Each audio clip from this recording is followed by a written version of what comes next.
What's up, DIY Queens? It's your design bestie, Cara Newhart, and this is Make Space. Welcome back to Make Space. Today I have Rachel, and we are diving into all things organization. So welcome to the show.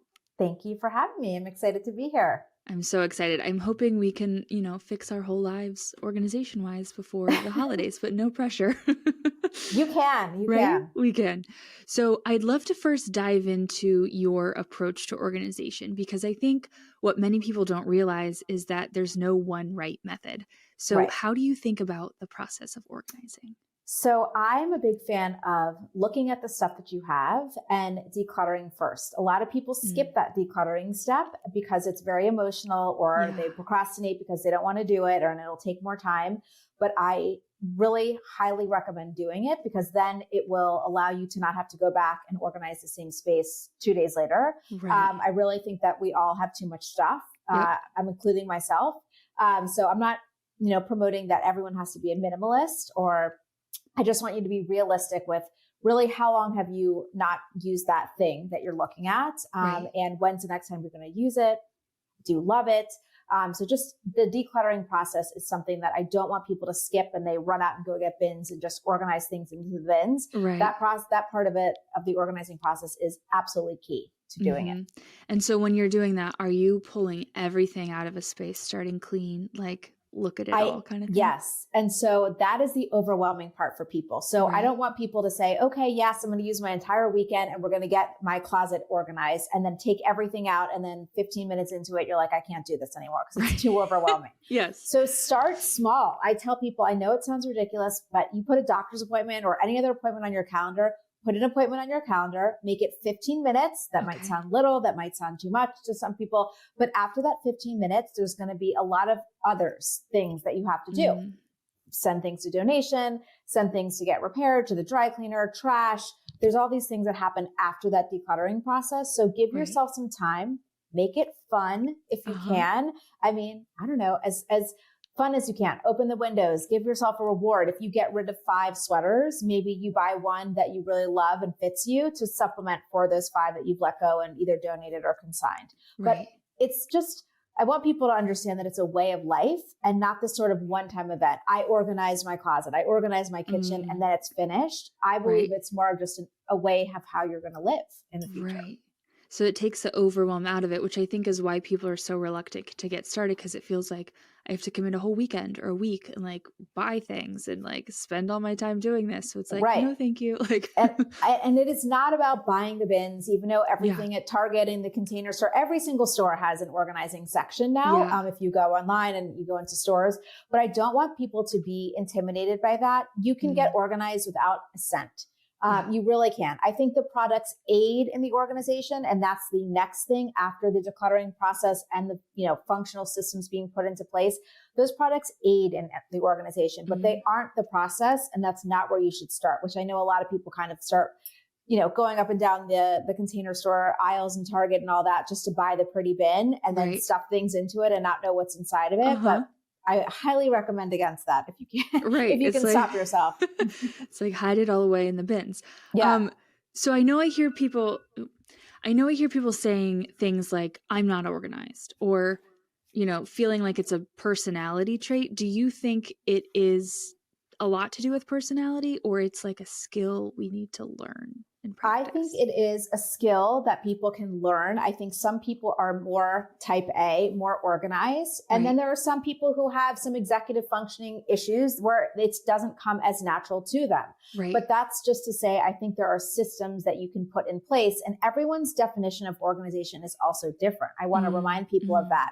It's not just this Pinterest perfect, color coded rainbow order. That's not organization to a lot of people. And then to some people, they're like, yes, I want that. And I want everything to be, alphabetized and color coded and my spices all decanted. It's really individualized. And I want people to understand organization, for me, at least, and what I try to tell my clients and anyone else I can tell, it's not about the actual I'm going to get organized and have the end result. It's to live a better life. There's so many other things that are going on that you can't control in life. The world goes on around you, kids, work, the world. This is something you can control in your space, in your workspace. So why not control something is my view, and let it be less stressful for you on other parts of your, because it bleeds into other areas of your life. Completely. Yes. Yeah, that is right on track with the last episode. We talked about like elements of how to make your house where it supports your well-being. And one of those was like systems. And the idea is like, if you control your environment, then you are like setting up something that supports you. So when there is all the unexpected things, you have something you can lean on that you like know is there because you made it. 100%. I agree with that. Yeah. I mean, people who are trying to lose weight, put your gym bag that's packed by the front door, by the mudroom door, wherever you're going out, and think about that process and get it. Just little things that you can do. Making, if your kids, bring lunch every day, can you put stuff that they can actually help make the lunches and lower down drawers so that you, mom, dad, whoever it is, don't need to grab the stuff and they can be empowered to do it themselves. I mean, it's teaching, again, yourself, your family, just little tips and tricks that will go a huge long way to save you time and money. If you don't want to be overbuying something that you find in the closet 3 days later, it impacts our entire life. And I don't think people realize that until you start to go through how much you accumulate. Mm-hmm. And what I just kind of heard is that like the shift we need to make, me included, is like, I've always viewed organization as like putting things in a physical spot. And instead it's more about like how I'm living in the space, and like where things are going is based off of like how I'm living and not about me being like, you belong here. I think that's part of it. I think that the other part of it is the systems and you're just functioning in daily life, right? If we put all of the light bulbs in one place, that makes it easier to then find a light bulb and not have to run around your whole house, wasting all this money and time, finding the light bulb. It's so simple and stupid, really, in the end. But we go into people's homes and toilet paper is in multiple different places. And then you go out and run and buy more toilet paper and then you find it again. Exactly. So it's just to make life easier, but it's not just about the physical stuff. Cause I'm a big believer in physical clutter creates emotional clutter. So seeing that stuff on your bedroom floor that you haven't put into the closet yet. And you're like, oh, you know what? Those shoes were $300. I don't wear them. So then you start feeling shame about them. And then you're holding on to them just because of the shame, for example. But then there's actually not room in your closet. So why not take some time, declutter it, consign them, donate them, get the tax write-off, whatever it is, and then make room for things that you actually are wearing and make it a functional closet for you at that point in time. Right.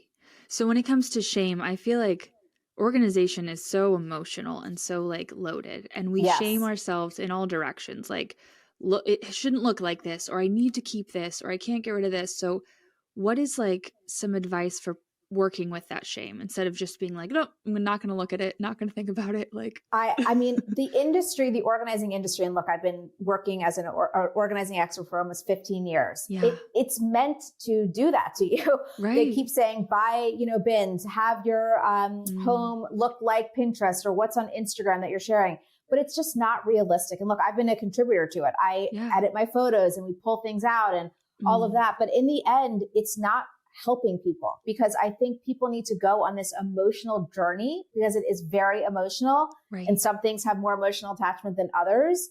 But you need to go through that in order to get to the best organized life for you as the person. And shame, hold on to that and let it guide you through, but don't let it be the stopping point of, I'm not going to go and do it because I feel badly for holding on to Aunt Sally's frame that I'm never going to use. And so I hold on it just because I know Aunt Sally is not going to remember that you have it. Let it go and create this home, an environment that you want to live in that reflects who you are today. Like, I know a ton of people, they hold on to their stuff from college, or they hold on to their stuff. I'm a mom, before children, because they're like, well, I'm going to get back to that weight. Or I remember myself back in college. It's not you now.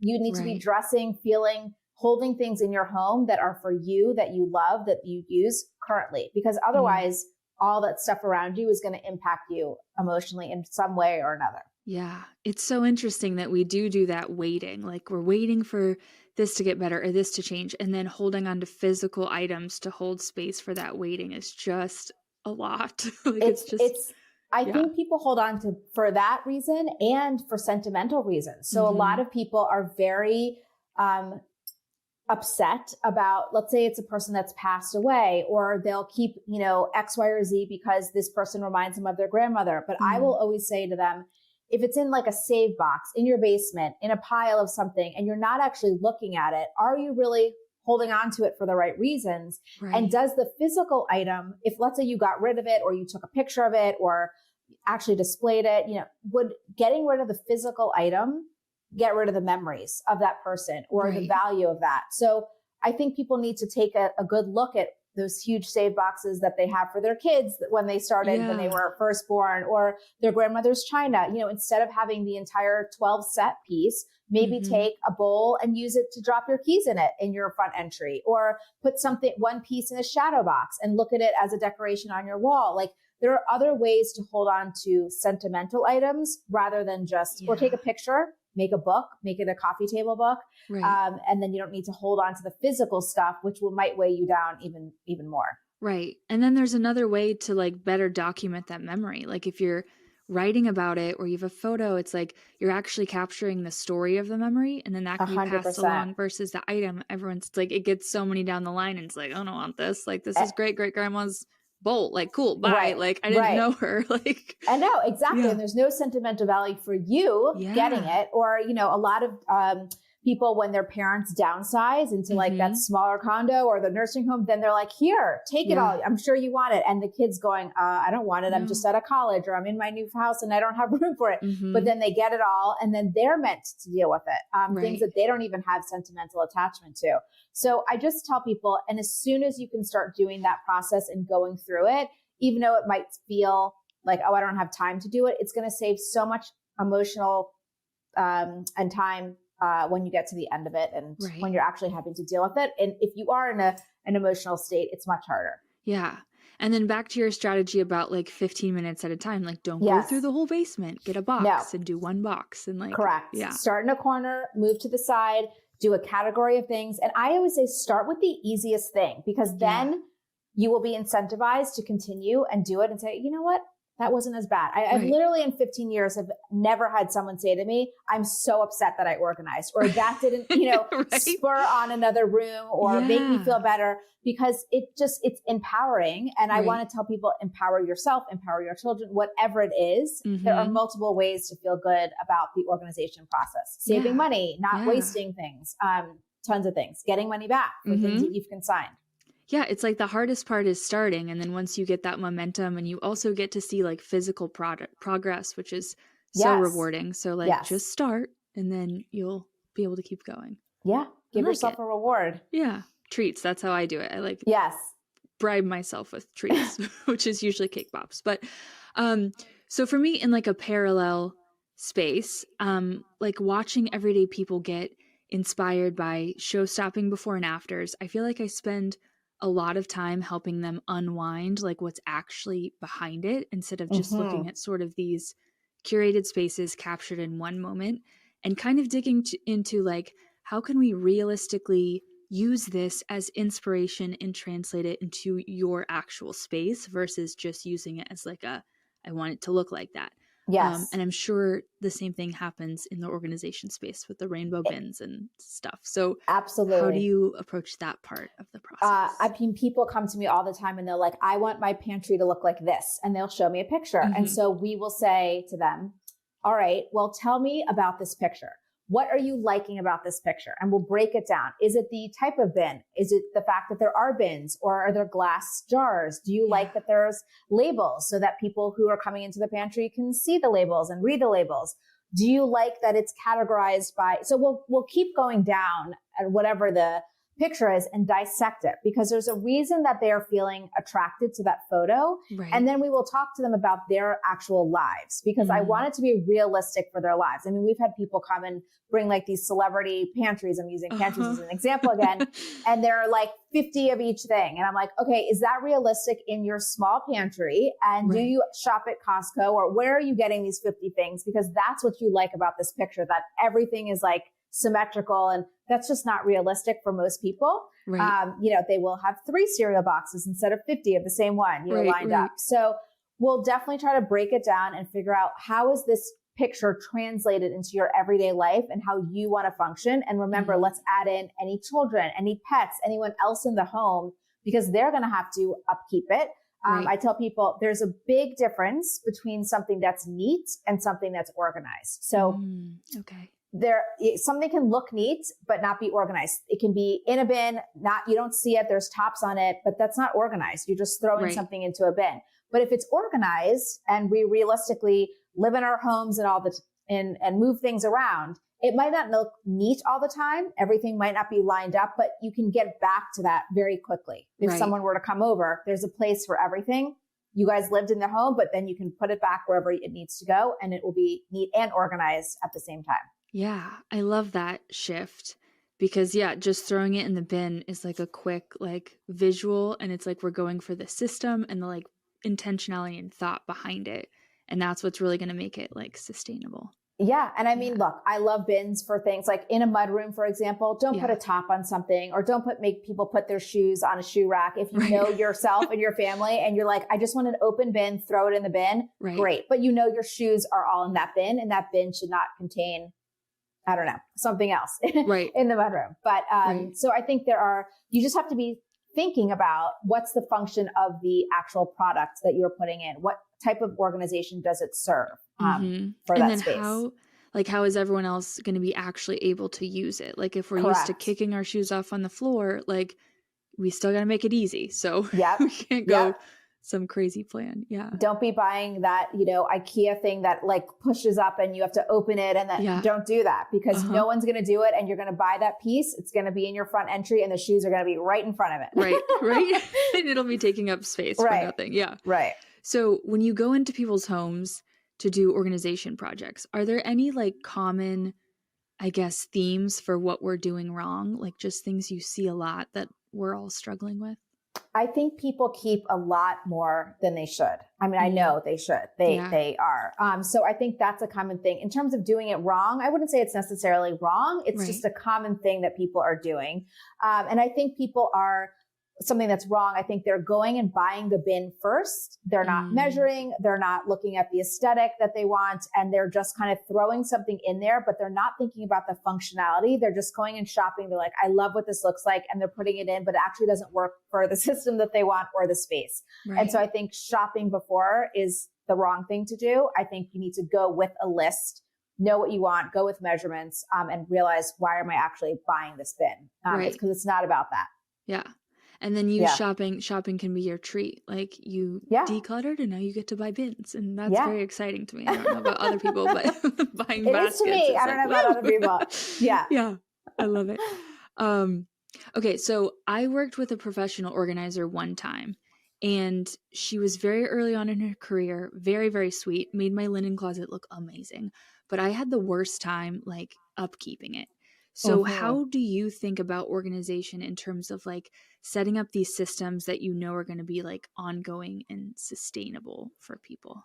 So I think you have to do simpler is better is my main thing. And so with you, I would just say, and I would ask if I was the one working on that, and I would come back to you and say, hey, we worked on your linen closet, but why do you think you can't keep it up? Is it because you don't like to fold and everything was folded? Is it because, is that one of the reasons? That's one of them. Yeah. I think there's many things that went wrong, but definitely big so one. I would just ask them. So I would say, how can we put a system in your linen closet where I know the typical linen closet might have folded things, but why don't we do something where we're rolling it, or we're just putting them in actual bins and you don't have to fold it. If you're okay with not folding it, have a huge bin and throw it into it. And it's just, here are all the washcloths, here are all the face towels, here are all the, whatever it is, flat sheets. But I would just keep asking you, why do you think that didn't work? And then let's tweak the system, because you can look at a space in one way, but there are many ways to, if it's just straight shelves, there are many ways to do different things in that. And maybe we had to demo the shelves and do something differently. A lot of people hate folding. A lot of people hate hanging. So it's talking to them about how we can manipulate that space, that closet space, to work for them and what they're more likely to do. I don't care that everyone else folds their towels for your linen closet, for example. I would say, well, what is going to work for you? And it might be trial and error, but that's what I would ask you. I'd start asking you about how you want it to function. So making sure it like actually fits the person's like approach too, Correct. which mine is definitely like put it in a bin, like done. Yeah. Yeah. I mean, and some people keep their sheets, for example, by bedroom, and they're all together in one pillowcase under, whatever, in one section. Some people say, all right, I want all top sheets here and bottom sheets here. And so everyone is different, which I think makes it exciting, but it is something that you really have to think about because it is not a one size fits all. Right. Right.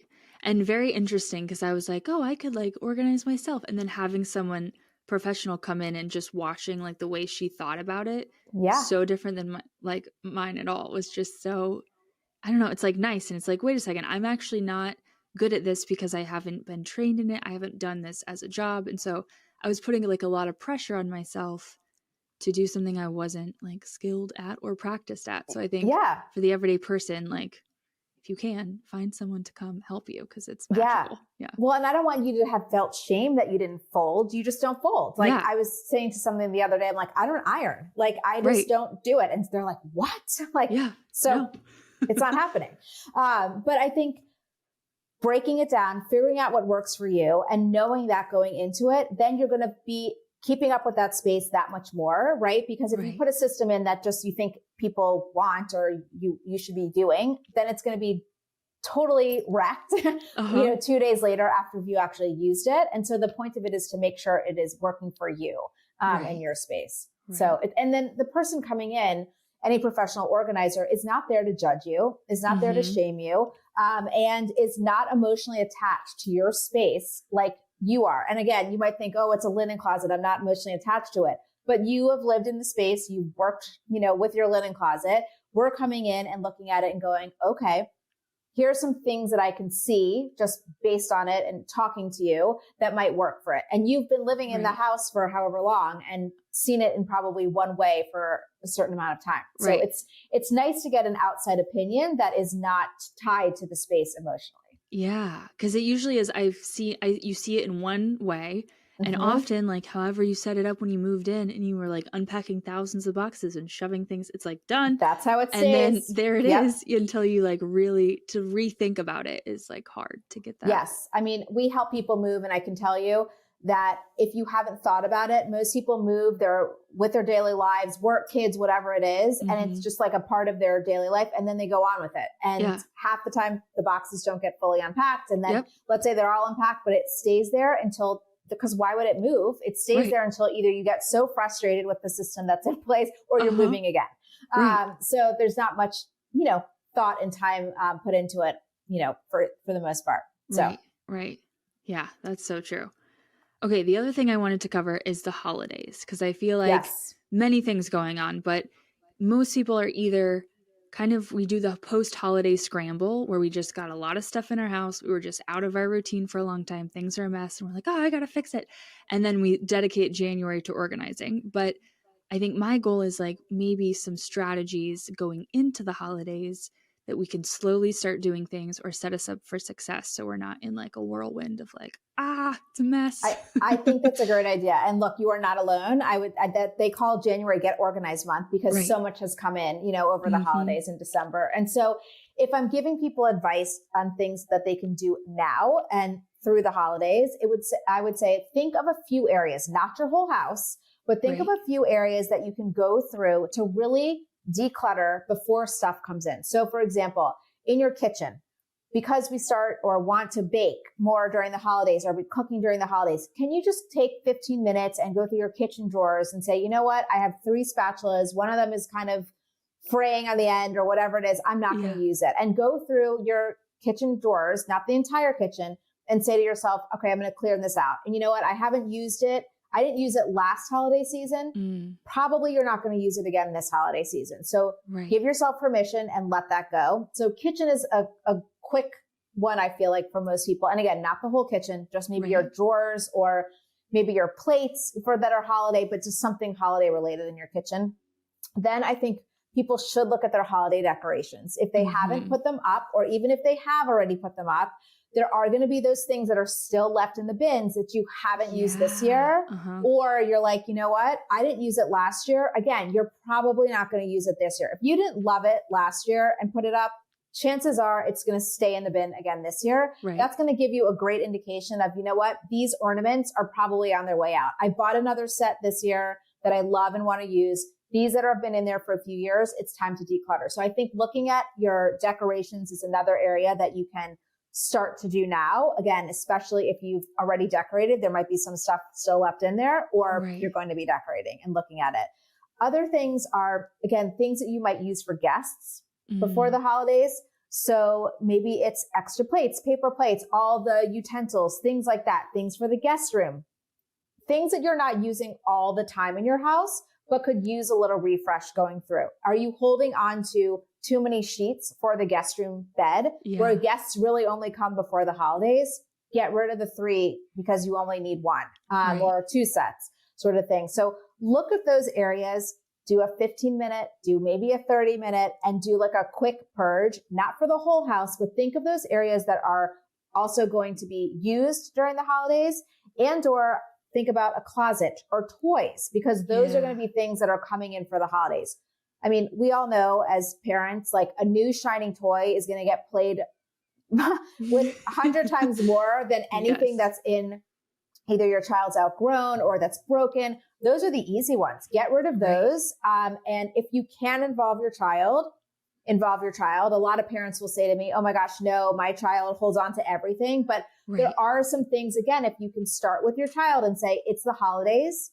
We know Santa, whoever is going to be coming in soon, gifts are going to be coming in. Let's take 5 things out that you don't play with anymore, or that you have outgrown, and give that to someone else who could use it for the holidays, because so much more stuff is going to be coming in. And if they can't see that because it's hard to envision things coming in and it might be harder, then save that for something that's after the holidays. And now the new bright shiny truck is there, and the old damaged car can go, because your son's going to be playing with that new shiny truck much more than those broken toys that won't be, touched after that.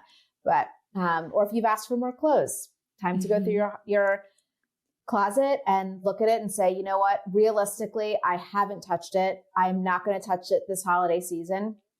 I don't like it. The brown denim skirt, I don't know, I'm making this up, is now out of style. And so it's not on trend, and I'm not going to hold on to it. And I'm going to go consign it so I can get some money for the holiday season, or I'm going to go donate it and get the tax write up to end of the year on a good note.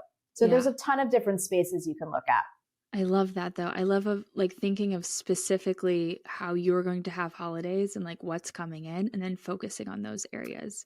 It will make the holidays that much less stressful. You don't want to be digging through a pile of like 15 different sheets for the one sheet for your niece that needs it in the guest room. Like the holidays are stressful enough for people, with guests or without guests, going to different parties, not remembering what platters you actually have in your kitchen, whatever it is. Just give yourself a little bit more control and a little bit more, stress-free holiday enjoyment, because your space will feel that much more organized and more settled, before you start the chaos of things. And simpler. Then you're not like juggling things. You have space for people and the connection, and like actually, and you can go in and see your inventory, right? And so you can see like, do we need more paper plates? Do I need more napkin rings? Whatever, what is it? Or do I have 50 million that I can't remember because, Thanksgiving, whatever it was over a year ago. And I bought them 12 times because I keep hiding them out of sight. And yeah. I love that. So I think another interesting idea is that, part of organization starts when we buy something, like the fact that we're buying too much and bringing too much in. Yes. And so do you have any tips for like making purchases in a way that's better, that we're going to stay organized by? Yeah. I mean, look, I'm not a minimalist. I feel like I'm realistic, and we all buy too much stuff. Like we like something new that's come on trend, or I need to have X, Y, or Z. A new phone comes out every year. Yeah. But you have to be more conscious about what you're actually bringing in, and or you're doing this sort of one in, one out rule that I like to tell people. So a new iPhone has come out. I'll use that as an example, or a phone. What are you doing with the old one? And people will say, oh, I'm just holding on to it in case the other one breaks. Then it turns into like 15 different cords and actually more than one, phone. So it's time to let it go. You bought that new one. it better be working, Right. you know, and it has a cord or two cords, and you got to let go of the other ones because you're going to end up with an electronic box filled with, you know, tons of different stuff. And the same thing goes with clothing. A lot of people get excited about sales. I'm not saying to not get excited about sales, but then when you're buying 3 of the same thing that might be cheaper than buying one thing that you actually want, you're just buying it for the fact that it's on sale, and you're not going to actually use it in your closet. And so just being more conscious of what you're purchasing and then maybe what you're letting go of or what that's substituting in your life, I think is a great principle to just start being more conscious and thinking about once you bring things in. Because yes, that thing that you're bringing in, clothing, something for your kitchen, decor, whatever it is, has to find a home in your house. And so there's only so much room in spaces. And so how do we let go of, again, the decluttering what's already there? Yeah. And it is interesting. We have all these like extra reasons why we're bringing something in instead of like, I need this, let's get it. It's like, it's on sale and I'm motivated by that. Or I need a backup, like scarcity kind of mindset. So it's like interesting the layers that we have of like why we're buying something versus like, I need it. Like, it's emotional. I mean, it's very emotional. There are definitely those purchases like I need it. It will help me in some way in my life, work, whatever it is. There are definitely those purchases. And then there's those purchases of like, hey, it looks cute, or I want it, or I love what this bowl looks like. There's those. And then there's the scarcity mindset of like, I need 2 or I need 500 of the wooden spoons because I feel like we're going to go through the 500 that we have. Right. And then I would just ask that person, well, when was the last time you did go through those 500 wooden, you know, or plastic spoons for guests? Like, do you have that many guests in your home? Why do you need to hold on to it? Is that something that has, you know, goes through quickly in your home? And if the answer is yes, then okay, maybe having those extra spoons will be helpful for when guests come over. But if not, there's no reason. It's not going to not be there in 3 months. Right. So yeah, there are a lot of emotional reasons we buy. And I'm not telling people not to buy. That would be just completely unrealistic. Although there are people who do challenges of, I'm not buying anything new for a month. And more power to those people. I don't think I could do that. Me neither. But, you know, being conscious of then what's leaving your home if you haven't done this huge purge, or what's the reason for it, and or how does it fit into the function of your life? Right. Yeah.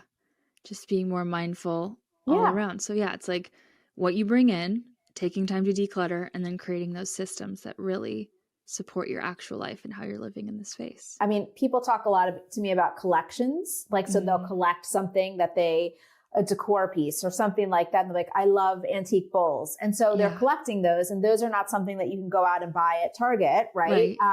So I will then just ask them, when they're collecting them, is the purpose to see them? Because if not, they should be on, I mean, if it is, then they should be on display. Right. But if not, why are you collecting them? Is it a sentimental thing? Are they all going into plastic bins in your basement and you're never looking at the antique bowls? So again, what is the point of the collection? And then you can get into the heart of, how often should I be buying these things? You know, how should I be saving them? All of that. So, or like, is it an identity thing? Like, do you want to be known as like the guy that collects bowls? And like, it's like so interesting when there's stuff. A lot of people. I mean, like we've got. I just recently we had this male client, and he's like, I'm known as a sneakerhead, and so I have all these sneakers. I mean, obviously there'd be no way he could wear all these sneakers. I remind him that it's only 365 days in a year. Right. But he's just like, that's my identity, and you're correct. I mean, so he's collecting them for that, and feels better about having those things in his closet versus not. Right. So, which is so interesting because it's like, I do that in different ways. So I hear someone like something I don't want, like sneakers, and it's like, oh, well, and then it's like, here I am with it's probably baskets or pens for me. Like I just need more pens because it's like everyone has their thing. Yeah. Everyone has their thing, no matter what. People be like, oh, I can get rid of books. I can get rid of clothing. That doesn't, but everyone has something that's just a little bit more important. Paper. Right. I mean, for people, some people literally, I mean, you know, everything's online, a lot of digital things, but people feel safer with keeping paper. And so we're talking to them about how do you organize the paper, and do you actually go back? Because 80% of that paper, you're realistically not probably going to touch again. So you're spending a lot of time filing it. When's the last time you went back to it? Do you do a review every year? So there's emotional attachment to literally everything. Yeah. It's so wild, but also so cool because it's like, interesting.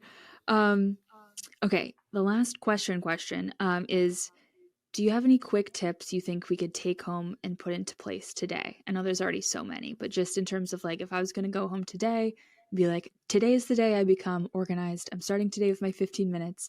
What kind of things would I do? So I want them to, number one, schedule that 15 minutes, even though it might sound ridiculous. I want them to schedule it. And then I want them to get the tools, even if it's a trash bag from under your fridge, a Post-it note, whatever it is. I want you to get those tools and be prepared for that decluttering because something will come. So you're going to start with decluttering and then find 2 spaces, not 15, not 5, 2 spaces that are very big priorities for you instead of saying the whole house. So figure out what those priorities are and then set your timer on your phone, microwave, whatever it is. And you can do that tonight. And then figure out after those 15 minutes, trash, donate, goes to a friend, whatever it is, but 2 spaces, that's a half an hour, break it up. But you can do that today and look for things that you have not touched in a year. I mean, there's no hard guidelines, but I like to go for in a year because that's at least 4 seasons that you've been able to not use it. Exactly. And so a year, if you don't love it and you're like, I'm on the fence of it, it's not, I don't love using it. I don't love how I look in it, whatever it is. And you're not currently using it. It doesn't fit your lifestyle right now as you are today. So those are the things to let go of. And then in scheduling, like what would you say is a good cadence for like making this a lifestyle versus a event? I would say start small because you'll burn out quickly. If you do this again, I'm going to do it in a whole weekend. And so I would say go space by space through your house, through the priorities, but give yourself time in between. Unless you're feeling excited, then obviously you can go quicker. But if you can do something, I say once a month, which might feel like a lot for people. But if you do once a month, even for 15 minutes, you'll be able to clear a lot. Yeah. And then it just becomes normal. And then it's who you are. I love this. So not only are you an amazing organizer, you're also an incredible businesswoman. I know I love following your Instagram. You have so many big wins, like such good press coverage. And the exciting thing is that you've created something that people can learn from you. So you have a course, but can you kind of talk about like a little bit of an overview of your entrepreneurship journey, like what it's been like to build your own business and how you're inspiring others on that path? Sure. So I've been in business now for about 15 years. I was a lawyer before becoming an organizing expert. And I have been through a lot, I feel like, with my business, like any other business owners. But the number one thing that I always say has helped me grow my business, helped me expand my business beyond just having an organizing firm, and is working with the press. And working with the press and media has been something that I've done all myself. I haven't ever paid for a PR company or paid for media just to begin with. And I started building these relationships with different, press outlets, different writers. And it's just been a great journey because I've been able to reach more people and talk about organization through the press. And I use it as not as a vanity thing, because I'm actually very shy and I hate being in the spotlight. I've done it more as I can reach more people to talk about organization, which I'm so passionate about. And this way I can give my tips to more people than just obviously working with them locally with my organizing firm. So a little while ago, I've been asked for years, but a little while ago, I got this press course out called The Power of Press Playbook. It's an online course, and it goes through different templates. It goes through tons of worksheets. I think it's like 85 pages of different worksheets and videos to figure out. I just feel like every small business owner needs to have press in some way to help their business. And that is to get their name out there. That is visibility. Press is different both locally and nationally. And I go into all those different details, but I want to have these business owners, women in business, have so much success with their business. And I feel like press is a key point of it. I mean, social media changes every single day. And so the landscape for me has just been press, and I want other people to experience it and all the benefits from it, because I don't know about you, but there's a ton of organizers out there, and I'm more inclined to buy something that I've seen, Real Simple or Better Homes and Garden give their stamp of approval on, because they're saying, hey, that person is credible. That I'm person legit. is the person exactly in our article. So I'm giving your listeners $100 off if they use the word Cara.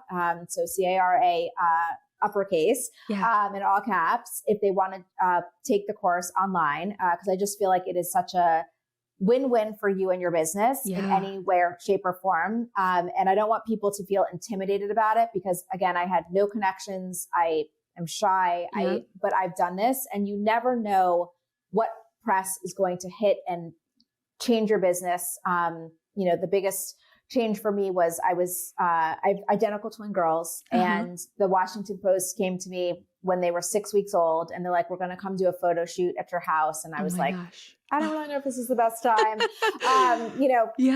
post babies. And I was like, can I wear black? And they're like, no black, only color. And I'm like, I don't wear color, especially after having twins. But long story short, the article got picked up, not just obviously in the Washington Post with the page. And I mean, it was this biggest picture I've ever seen of my life, but the Associated Press picked it up. And so 80 other outlets ended up picking up that story. And then more, people came calling of, can you talk to us about organizing with multiples and kids? And so something that I was like, I don't want to be seen. And it wasn't about that. It was about the information in the article and setting myself up as an organizing expert who has these tips that can help other parents, not just of multiples. And that turned into, a lot more other things that I never could have imagined. And so I talked about this in the course, but like, what is press to a small business owner? It's very different for everybody. And I guide people through this. So I'm really excited about the course, and I hope people who are any type of small business owner, go and check it out. Yeah. So I'm excited too, because press is such, like, it can snowball so quickly. Just the smallest feature can turn into something incredible. Like, I went from like a little local stuff to like the New York Times feature, like seeming like so effortless. I didn't like really spend a lot of time like trying to get press, but it's like once you spend a little effort here and there getting a little bit, then it's I guess in terms of time input to what you can get out of it, comparing that to social media, like press just is less effort and way more impact. So if you are a small 100%. business owner where content's not your main game, like that's a really great place to put your focus. And then it has so many other benefits, like the validation factor and just kind of like the stamps of approval, and just getting to access bigger audiences that, you'd never be able to touch. So it's definitely worth it, for real. It is worth it. It impacts my business bottom line 100% every single time I do an article. And it doesn't matter. Again, I've had small articles, I've had local TV, all the different things, and they all hit differently, but they're all worth it. And like you, I hate social media and I'm shy. And so this is just a different way, to be talking about my business, but also to be helping people. I mean, that's what really what motivates me. And I talk about that a lot in the course. And that's why I think people keep, these writers keep coming back to me, because I give them so much more than a sentence. I'm like, here's the article. But I want them to feel good about it, because in the end, they're going to, print it wherever they're going to print it or online. And they want people coming to their site to read it. And so the better they look, the better, the more they're going to come back to me for tips and all of that. So, it's very cyclical and I love it. And I want other women-owned businesses to get out there and do this for themselves. Like you said, it takes, I think, less effort than crafting a social media post and having it go to who knows how many people. Because people miss your posts on social media every day. And like press, you're like sort of leveraging a team. It's like the reporter is like a trained person. And so you providing them real value is going to get you out there in a way that looks very like polished and well done, that you couldn't really do yourself, versus you crafting your own caption. Like, it's just, it's like a free team to like help promote you. It is. And then they'll put it on their social media sometimes. And, and all you did was give a few tips and and everyone will say to me, oh, well, I don't know what to talk about. And there's so many people talking about the same things. And no, I fully believe you are an individual. You have stuff to talk about. You have a different life than everyone else's. So you have value. And so I don't want that to be something that stops people of saying, you know what, I can't be an expert. There's too many out there. I have nothing new to say. You do. You absolutely do. There just has to be one new ad. Like look at what everyone's saying and add something different or find what's missing. And like, there you go. You added value. It's not like something completely different. That You don't have to reinvent the wheel. There's different types of press, which I talk about in my course too. Current events, not current events. You know, there's tons of different ways. Exactly. Yeah. I love it. Well, what do you have next coming up? Any fun projects or? We have a lot of projects. No break. Right? No break. No break. And I think I love what I do. We get to work with wonderful clients, and my team is great. And so there's no, I guess, stopping. And I mean, my team gets some breaks over the holidays, obviously. But people want to get organized. And so it just incentivized me to keep going and do this because look, there's a need out there. Again, all of us buy too much. All of us are holding on to stuff. We move, we downsize, life is happening. And so it's really exciting. And so no slowing down. We've got some great clients coming up and I don't know. Just add it. I love it so much. Yeah. And then where can everyone find you online? What's the best place to connect? Yes. So I'm on Instagram at Rachel Organizes. And then my website is rachelrosenthal.co. And there's a ton of information over there as well. So those are the two places. And come find me. I'm doing Rachel's Resources, which is a weekly Instagram live. And I'm going to have Cara as my guest 1 week. So I'm excited about that. But that's been fun. We're organizing all these different experts in their fields and talking about different topics, which started during COVID. I put it on pause and people asked me to bring it back. So I'm excited to talk to you. We've had a lot of people on. So it's great. Yeah. Okay. Well, so much to look forward to. Everyone go connect with Rachel. And thank you so much for your time. There's so many good tips in here that I know everyone's going to get to grab onto and be like, okay, I'm ready. It's time. Thank you very much for having me. I really appreciate it. It was fun. Of course. Thanks for listening. And if you've got more episodes to catch up on, binge on. Don't let me stop you. But if you've got a second, you should come say hi on Insta at MakeSpacePod. And if you're an overachiever, you can also leave a review and I'll love you forever. If you're new here, hit that follow button to officially become a DIY queen and join all the amazing humans tuning in every week.